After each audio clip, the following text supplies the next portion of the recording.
This whole thing is such a juggling act. Trying to keep multiple balls in the air at the same time, like you're a juggler, and choosing what, when, and how many at what point. And so I'm designing light, I'm designing emphasis, I'm designing form, trying to juggle all of those things at the same time. And we started out the class, you remember I mentioned that juggler. We had juggling, I think it was a ball and fruit and a chainsaw. And not very many people can do that.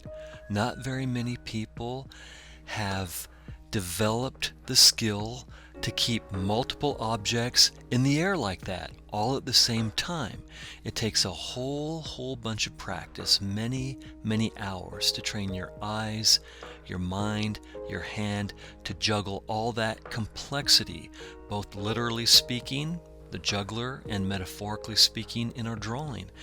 How do you figure out, how do you deal with issues of lighting and issues of technique and issues of rendering and issues of form and issues of design?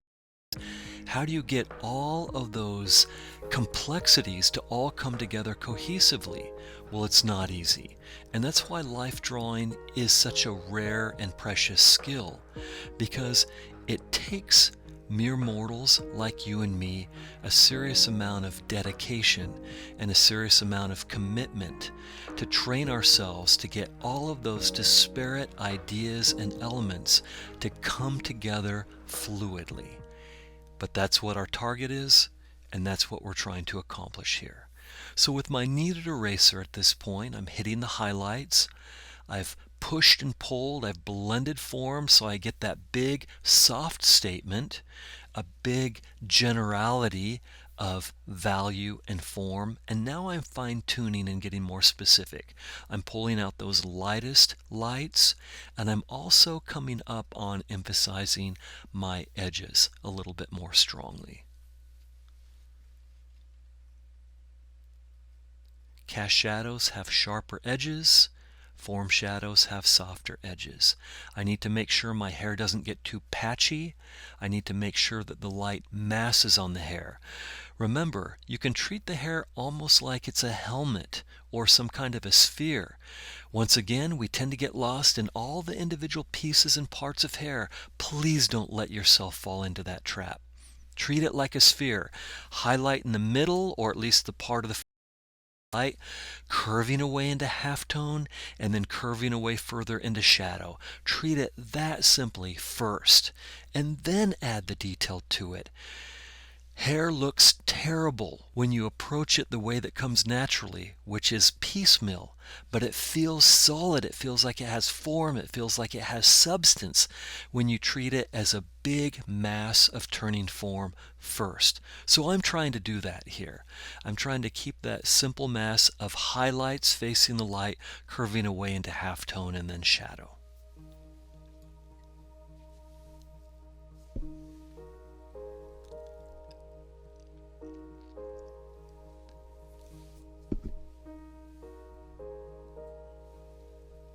Hitting a few key highlights where I feel like it's important.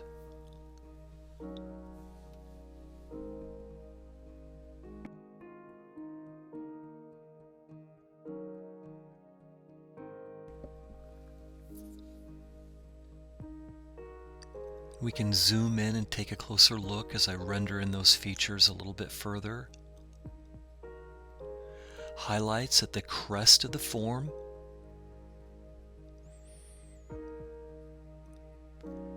That being the peak of the form that's facing the light.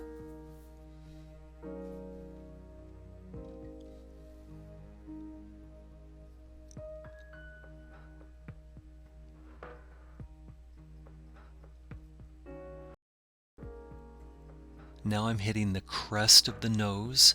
We have a front plane at the top of that nose, then we have the side plane, and then it meets the cheek, and that highlight tends to fall on the corner between those two big forms, and that's exactly where I'm hitting it.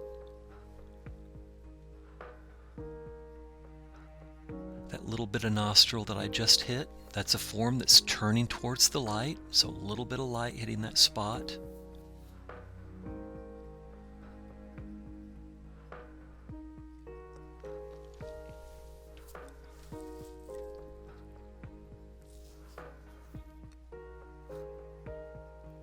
And that mustache, that's a form that starts facing us and then curves away towards the light. So I'm hitting those side planes there with a. Now I have my big flat eraser, and I'm just using the flat edge of it to pull up big chunky strokes on the side of that beard and mustache, the part of it that turns towards the light. Always creating the three-dimensional illusion, always emphasizing the three-dimensional nature of life on the two-dimensional page.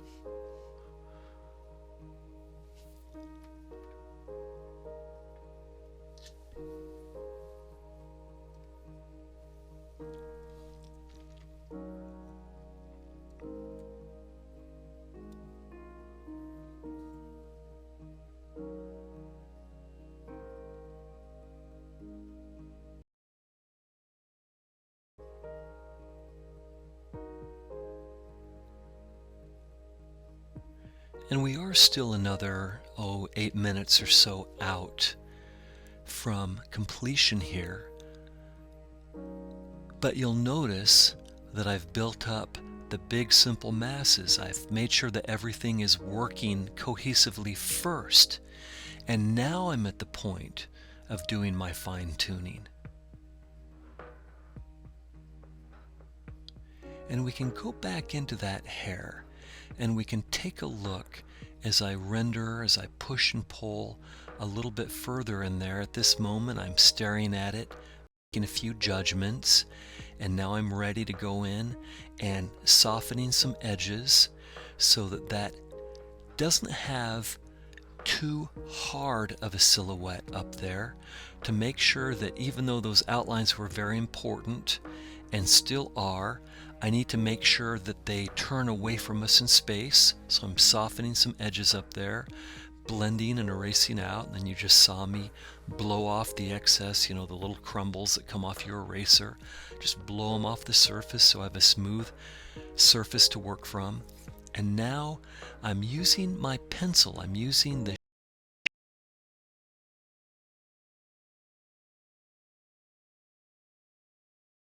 just the movement of the hair. A little bit of suggestion of detail work in there.